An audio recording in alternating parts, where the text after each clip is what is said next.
नमस्कार सभी को। देखिए, आज आप लोग पढ़ेंगे संघवाद। संघवाद में आप लोगों को क्या पढ़ना है, मैं आपको बोर्ड एग्जाम से, आप लोगों को दिखाई दे रहा होगा कि मैं आप लोगों को बोर्ड एग्जाम से रिलेटेड पूरे के पूरे क्वेश्चन कराऊंगा जो सबसे ज़्यादा एग्जाम में आने की रिक्वायरमेंट है। ओनली मैंने वही क्वेश्चन लिए हैं। आप लोगों को अपने एग्जाम में 1% टाइम वेस्ट नहीं करना है एसएसटी में, ठीक है। वही इन्हीं क्वेश्चन के आप लोग ठीक है प्रिपेयर करें अच्छे से इन्हीं क्वेश्चनों को, और यही क्वेश्चन आपके एग्जाम से रिलेटेड है और यही क्वेश्चन में पूरे पार्ट का ठीक है श्योर है। समझ में आ गया ना? तो आपको यही क्वेश्चन पढ़ने हैं, यही पूरे पार्ट से रिलेटेड हैं और यही क्वेश्चन आपके एग्जाम में आएंगे। इतने क्वेश्चन आप लोग पढ़ लीजिए संघवाद में, ठीक है। और आपके संघवाद चैप्टर आपके एसएसटी जो बुक है आपकी एसएसटी आपका विषय है जो, उससे संघवाद चैप्टर बहुत इंपॉर्टेंट है, ठीक है। इसलिए मैंने संघवाद चैप्टर उठाया है, ठीक है। और संघवाद में सबसे ज़्यादा क्वेश्चन बनते हैं, सबसे ज़्यादा नंबर में आते हैं, सबसे बड़ा क्वेश्चन पूछा जाता है, ठीक है। तो हम आपको एक एक चीज़ क्लियर कराते हैं क्या संघवाद है, क्या क्या इसमें होता है, ठीक है। चलिए आप लोग को सबसे पहले संघवाद समझ लेते हैं। हाँ, तो देखिए सबसे पहले हम चलेंगे संघवाद को समझेंगे, संघवाद क्या है। देखिए समझिए, आप लोग पढ़ेंगे, ठीक है, संघवाद। संघ, यहां एक मिनट, हाँ चलिए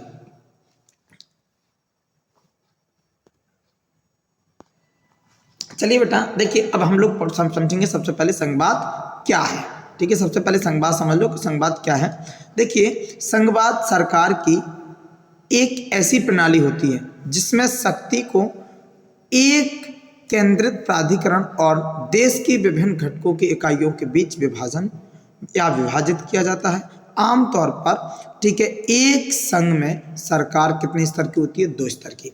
आप लोगों को पता है कि हमारा जो क्या है बोलो संघवाद, जल्दी बोलिए, हमारा जो क्या है संघवाद है, हमारा जो संघवाद है ये बटा है, आप यहाँ पे समझ लीजिए, हम स्तर समझा रहे हैं। हमारे यहाँ पे, हमारे भारत में 2 प्रकार की सरकारें होती हैं। संघवाद हमारे यहाँ पे 2 प्रकार में, 2 सरकारों में विभाजित है।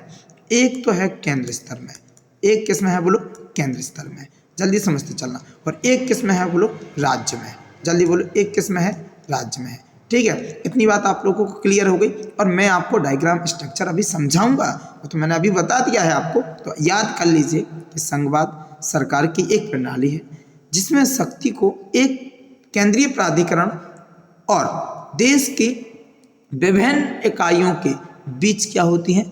विभाजित होती हैं। आमतौर पर कितने स्तर की सरकारें होती हैं? 2। एक कौन सी होती है बोलो एक होती है केंद्र स्तर की और एक होती है राज्य स्तर की, ठीक है, संघवाद। और संघवाद यही होता है कि सरकार का विभाजन। क्या होता है बोलो? संघवाद सरकार का विभाजन। इतनी बात आप लोगों को क्लियर हो गई। अब हम आपको ले चलते हैं नेक्स्ट पर, ठीक है। यहाँ समझिए, आप इस डायग्राम को समझिए, इस डायग्राम को समझने से आपको ज़्यादा क्लियर होगा, ठीक है। देखिए हमारे यहाँ पे जो संघवाद है, संघवाद के अभी हम समझेंगे प्रकार। संघवाद के प्रकार में क्या है, ठीक है। देखिए संघवाद जो है वो है 2 प्रकार का, एक है एकात्मक शासन और एक है कौन सा शासन बोलो? संघीय शासन, ठीक है। एकात्मक शासन में जो सरकार होती है वो केवल किसकी होती है बोलो? केंद्र स्तर की। और जो संघीय शासन है ये होता है कितने स्तर की सरकार है बोलो? 2 स्तर की। अब 2 स्तर में एक कौन आ जाता है बोलो? केंद्र, और एक कौन आ जाता है, आप जल्दी बताइए? राज्य। एक कौन आ जाता है बोले यहाँ पे? राज्य, ठीक है, राज्य सरकार। पता यहाँ पे अपन लोगों को समझना है। अभी आपको 2 क्लियर हो गया कि एक तो देखिए संघवाद के जो प्रकार हैं, एक कौन है बोले प्रकार में? जल्दी बोलिए? एकात्मक शासन और एक है संघीय, ठीक है, शासन। संघीय शासन में 2 स्तर की सरकारें होती हैं और एकात्मक शासन में पूरे देश में ओनली एक ही सरकार का क्या होता है? शासन बोले तो आप लोग समझ गए हैं, ठीक है। इसके बाद यहाँ पे केंद्रीय सरकार के पास भी, केंद्रीय सरकार के पास सभी प्राधिकार बल्कि इकाइयाँ उसके अधीन होकर क्या करती हैं? वो लोग काम करती हैं। और केंद्र सरकार पूरे देश के लिए है। केंद्र, देखिए इसमें तो आप लोग तो समझ गए, तो अभी पहले इसी को समझो। केंद्रीय सरकार के पास सभी अधिकार हैं, बाकी इकाइयों उनके अधीन क्या करते हैं? काम। समझ गए ना इसको? एकात्मक शासन में सबसे बड़ी कुर्सी हम बोल सकते हैं केंद्र सरकार होती है, और जितनी और सरकारें होती हैं वो सब केंद्र सरकार के अधीन काम करती हैं, बोले तो उनके केंद्र सरकार के अंडर में काम करते हैं, ठीक है, कार्यकर्ता के रूप में, ठीक है। इसके बाद देखिए यहाँ पे अपने यहाँ पे जो है भारत, अब यहाँ पे सुनिए पहले, इसमें प्रांतीय या स्थानीय सरकार को आदेश दे सकती है। कौन बोलो? जो केंद्रीय सरकार होगी। केंद्रीय सरकार किसे आदेश दे सकती है? ठीक है, केंद्रीय सरकार आदेश दे सकती है प्रांतीय या स्थानीय सरकार को। इतनी बात आपको क्लियर हो गई है। इसके बाद आप लोगों को समझना है ये वाला, ठीक है, कि केंद्रीय सरकार राज्य सरकार के कुछ खास करने का आदेश नहीं दे सकती। मतलब कहने का है केंद्र सरकार को, ठीक है, देखिए हमारे यहाँ पे जो कौन सा शासन है बोलो? संघीय शासन है, ठीक है। संघीय शासन जो है, ठीक है, संघीय शासन में हम कह सकते हैं जो केंद्र बोले तो केंद्र और बोले तो राज्य, ठीक है, केंद्र और राज्य इन दोनों की शक्तियाँ हमारे किस में बोलो? हमारे संविधान में, ठीक है, इन दोनों की शक्तियाँ हैं अलग अलग। इन दोनों की शक्तियाँ कैसी कैसी हैं बोलो? अलग अलग। मतलब हमारे संविधान में केंद्र को शक्तियाँ अलग दी गई हैं और राज्य को शक्तियाँ अलग दी गई हैं। कोई किसी के अधीन नहीं है कुछ जगह, ठीक है, कुछ जगह तो अधीन है। जैसे कि आप लोग अभी तो समझोगे नहीं, संकट काल बोले तो आपातकाल में पूरा शासन केंद्र के पास होता है, ठीक है। चलिए, राज्य सरकार है, ठीक है, देखो जो यहाँ पे पढ़ेंगे हम इसका राज्य सरकार के बारे में पढ़ेंगे। राज्य सरकार है के पास शक्तियाँ तो होती हैं, वे केंद्र सरकार को जवाबदेह नहीं होती हैं। देखिए जो संघीय शासन है वो किस किस देश में है? एक तो भारत में है, एक इसमें बोलो बेल्जियम में है, दक्षिण अफ्रीका में है, ऑस्ट्रेलिया में है, ठीक है। और यहाँ पर जो एकात्मक है केवल, तो एकात्मक शासन किस किस में है बोलो? जो यूके में है और इटली में है। जल्दी बोलिए किस किस में है? यूके में है और इटली में है, ठीक है, यूके में और इटली में। अब हम समझेंगे संघीय शासन, संघीय व्यवस्था की महत्वपूर्ण विशेषताएं क्या है, ठीक है। नंबर 1 विशेषता है कि यहाँ सरकार, ठीक है, 2 या 2 से अधिक स्तरों वाली होती है। आपको पता है कि बेल्जियम में कितने प्रकार की सरकारें होती हैं? आपको पता है वहाँ पे स्थानीय शासन भी होता है, ठीक है, समूह शासन भी होता है, केंद्र स्तर भी होता है और राज्य स्तर भी होता है। फलान सरकारें होती हैं, ठीक है। बेल्जियम का आप लोगों ने पढ़ा था, ठीक है। इसके बाद आप लोग को पढ़ना है अलग अलग स्तर की सरकारें और एक ही नागरिक समूह पर क्या होती हैं बोलो? शासन करती हैं। अब आपको पता है केंद्र स्तर की सरकार होती है तो भी नागरिकों पर उसका भी शासन होता है और राज्य स्तर की जो सरकार होती है उसका भी शासन एक ही नागरिक पर होता है। दोनों सरकारों का शासन एक ही नागरिक पर होता है। एक जो विशेषता हो गई है। तीसरी विशेषता बेटा स्क्रीनशॉट ले लेना, लिख लेना, संघीय व्यवस्था की महत्वपूर्ण विशेषता आएगा एग्जाम में लिखा, ठीक है। फिर यहाँ पे है 5, ठीक है। चौथा है संविधान के मौलिक प्रावधानों का, ठीक है, बदलाव दोनों स्तर की सरकारें की सहमति से ही होता है। हम कह सकते हैं कि देखिए जो हमारा क्या है? संविधान है, जो हमारा क्या है बोलो? संविधान है, ठीक है। एक मिनट रुकिए, जो हमारा संविधान है, संविधान में संशोधन, क्या बोलो? संविधान में हमें संशोधन करना, संविधान में हमें क्या करना है बोलो? संशोधन करना। एक मिनट रुक जाइए, ये हमारा जो पेन है ये उल्टा सीधा चल रहा है। चलिए ठीक है, देखिए यहाँ पे संविधान में क्या है बोलो? अगर अपन लोगों को संशोधन करना है, संशोधन होगा तो वो दोनों सरकार की सहमति पर होगा। जब दोनों सरकार सहमति दे देंगी तभी क्या होगा बोलो? संशोधन होगा, ठीक है। इसके बाद आप लोगों को समझना है 5वां, संविधान के मौलिक प्रावधानों के बदलाव दोनों जब बता दिया हमने। चौथा समझेंगे अदालतों को संविधान और यहाँ पे विभिन्न स्तर की सरकारों के अधिकारों की व्यवस्था करने का अधिकार है, ठीक है। फिर यहाँ पे है नेक्स्ट, ठीक है। अब बस आप देखिए 5 ही समझ लीजिए और 5 का स्क्रीनशॉट लेके रखिए और इतना ही आपको लिखना है। विशेषताएं 4 नंबर में आती हैं तो 4 विशेषताएं लिख दोगे, 4 नंबर आपके क्लियर है, ठीक है। इसके बाद देखो यहाँ पे अभी आपको और अच्छे से समझना हो इसको तो और अच्छे से इस स्ट्रक्चर में समझाने की कोशिश करूँगा कि अपने भारत में अपने जो भारत है वो है संघात्मक शासन। कैसे शासन है बोलो? संघात्मक शासन। कहने का मतलब है संविधान ने केंद्र सरकार को अलग शक्तियाँ दी और राज्य सरकार को अलग शक्तियाँ दी। इतनी बात आपको क्लियर है, ठीक है। केंद्र सरकार को भी कौन बनाता? नागरिक। और इसको भी कौन बनाता बोलो? नागरिक। इतनी बात आपको क्लियर है, ठीक है। और आप याद रखना कि हम संघवाद कहेंगे तो सत्ता के बंटवारे को कहेंगे कि सत्ता जो हमारे 2 स्तर की सरकार होती हैं, सरकार का विभाजन हो जाता है केंद्र सरकार और राज्य सरकार में और इन दोनों को बनाता है नागरिक। इसी को कहते हैं हम लोग संघवाद। इसी को क्या कहते हैं बोलो, संघवाद। इसके बाद आप लोग को ले चलते हैं वहाँ जहाँ आपके एग्जाम से जो रिलेटेड क्वेश्चन है। सबसे पहला जो क्वेश्चन है, पहला क्वेश्चन है आपका कि भारत में, किसमें बोलिए, यहाँ पर समझना कि भारत में संघीय व्यवस्था कैसी है। देखिए मैंने अभी बताया ना, और संघीय व्यवस्था के देखो यहाँ पे लिखा है लक्षण। लक्षण का मतलब जो मैंने अभी डायग्राम समझा था, संघीय व्यवस्था की विशेषताएं, वही तो लक्षण है, लेकिन हम अभी आपको बताएंगे। सबसे पहले आपको समझना है संघवाद। ठीक है, संघवाद संवैधानिक राज्य की संचालन की उस प्रवृत्ति के प्रारूप है जिसके अंतर्गत विभिन्न राज्य एक संविदा द्वारा एक संघ की स्थापना करते हैं और इस संविदा के अनुसार संघीय सरकार और अनेक राज्य सरकारें संघ के विभिन्न इकाइयां हो जाती हैं। हम कह सकते हैं कि जो संघ है, कौन है बोलो, जो संघीय है वो कितने भागों में बढ़ जाता है, 2 भागों में। और भी अनेक, देखिए शासन बढ़ता ही जाता है, फिर जो कुछ और शासन जो होते हैं केंद्र सरकार और राज्य सरकार को छोड़कर बाकी किसी ना किसी सरकार के अधीन होते हैं। इतनी बात आपको क्लियर हो गई। और संघवाद की देखिए परिभाषा अगर आप लोग जे लिखेंगे, ठीक है, जो तो मैंने आप लोगों को समझाने की कोशिश की है कि संघवाद है सरकार की एक ऐसी प्रणाली है जिसमें शक्ति के एक केंद्रीय प्राधिकरण देश के विभिन्न घटक इकाइयों के बीच विभाजित किया जाता है। आमतौर पर एक संघीय सरकार के 2 स्तर होते हैं, जो तो मैंने आप लोगों को समझाने की कोशिश की। लेकिन आप लोग अगर एग्जाम में देखिए, एग्जाम में आपको लिखना है, जो तो कंपटीशन लेवल में हो जाता है कि भैया हमें ठीक है मतलब 1 लाइनर आंसर देना है तो सही है, लेकिन आप लोग अपनी बोर्ड प्रिपेयर करके जो तैयारी कर रहे हैं उसको अगर आप बोर्ड एग्जाम में लिखेंगे तो आप इसी तरह लिखना कि संघवाद संवैधानिक राज्य संचालन की उस प्रवृत्ति का प्रारूप है जिसके अंतर्गत विभिन्न राज्य के एक संविदा द्वारा, किसके बोले, विभिन्न राज्य के एक संविदा एक संघ की स्थापना करते हैं। और यहाँ पे आ जाएगा इस संविदा के अनुसार एक संघीय सरकार एवं अनेक राज्य सरकारें संघ की विभिन्न इकाइयां हो जाती हैं। ठीक है, इसके बाद हम चलते हैं आगे।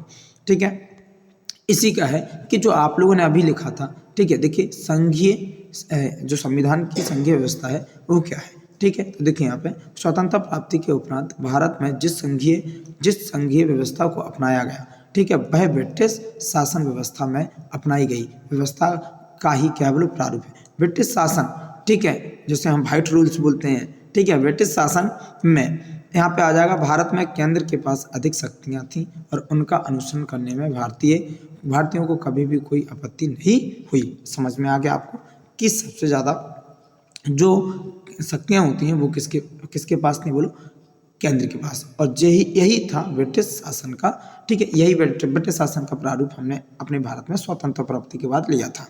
फिर यहाँ पे है दूसरा कि भारत की एकात्मक तथा यहाँ पे अखंडता को बनाए रखने के लिए, ठीक है, शक्तिशाली केंद्र आवश्यकता को महसूस किया गया और संविधान के निर्माताओं के विगत अनुभव के आधार पर राज्यों को केंद्र की तुलना में, ठीक है, केवल कम अधिकार प्रदान किए गए। ठीक है, तीसरा है आप लोग का आर्थिक विकास के दृष्टिकोण से भी केंद्र को शक्तिशाली बनाया गया और ग्रामीण विकास को नई दिशा प्रदान करने में, ठीक है, केंद्र की महत्वपूर्ण भूमिका है। ठीक है, सबसे ज़्यादा अगर देश को विकास मिलता है या किसी ग्रामीण विकास मिलता है तो सबसे ज़्यादा जो भूमिका होती है वो किसकी होती है बताइए, केंद्र की। ठीक है, इसके बाद हम चलते हैं नेक्स्ट। ठीक है, नेक्स्ट करेंगे।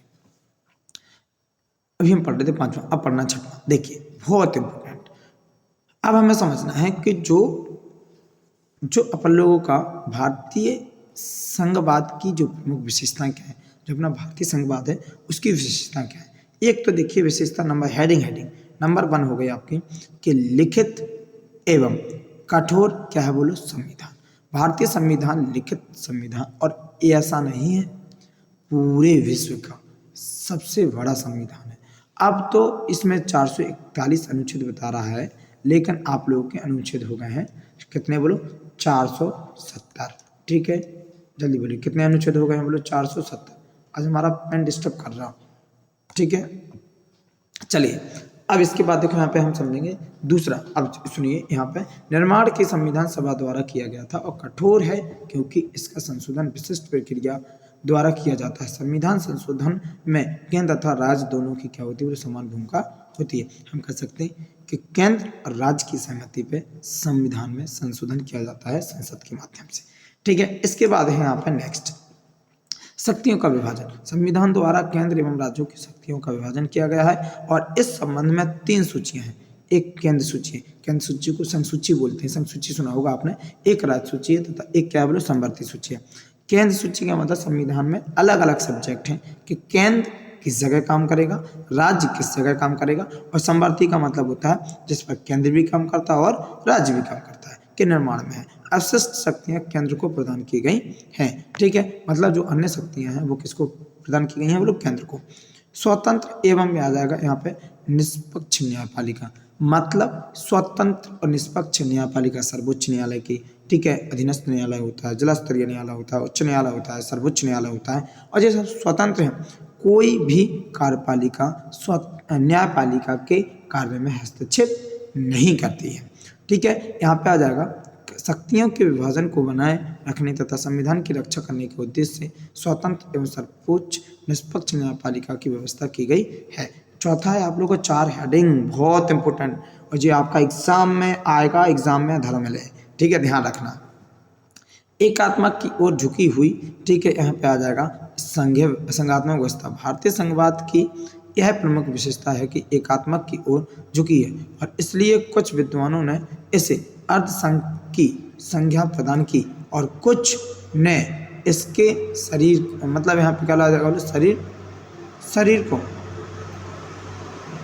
यहाँ तक लिख लेना आप, ठीक है, झुकी है तक लिखना। भारतीय संघवाद की यह प्रमुख विशेषता है कि एकात्मक की ओर झुकी है, इसलिए विद्वानों के अर्धसंघ संज्ञा प्रदान की है, कुछ शरीर की ओर झुके, मतलब जे, ठीक है जी, आप वो तो एक टाइटलेट बनाकर अच्छा समझाने की कोशिश कर रहे हैं, लेकिन तुम्हें इतना ज़्यादा नहीं लिखना है, एकात्मक की ओर झुकी हुई है बस, क्योंकि हेडिंग से जितना हेडिंग में कहा गया उतना आप लोगों को लिखना है, ठीक है, स्क्रीनशॉट ले लेना, इतना लिखना है, ठीक है। और मैंने आपको एक शॉर्ट पूरे क्वेश्चन कर दिए, पूरे शॉर्ट क्वेश्चन कर दिए, जितनी भी हेडिंग थी कम हेडिंग ली है, ठीक है। अब चलिए इसके बाद आप लोग समझेंगे नेक्स्ट। बेटा भारतीय संघात्मक व्यवस्था में निहित एकात्मक तत्व क्या है, ठीक है। देखिए भारत में संघ एवं राज्यों का एक ही संविधान है, अमेरिका की तरह, ठीक है, इकाई राज्यों को अपने अपने संविधान बनाने का अधिकार नहीं है और ना ही राज्यों को संविधान के संशोधन, ठीक है, करने में पहले का अधिकार है। केवल संसद ही संविधान में संशोधन का प्रस्ताव क्या किया जा सकता है, बोलो प्रस्तुत, हाँ, संविधान का जो संशोधन प्रस्ताव होता है वो संसद में प्रस्तुत किया जाता है। और दूसरी बात यह है कि इसको अगर संशोधन होगा तो राज्य सरकार एवं केंद्र सरकार की सहमति पर होगा, ठीक है। इसके बाद देखिए यहाँ पे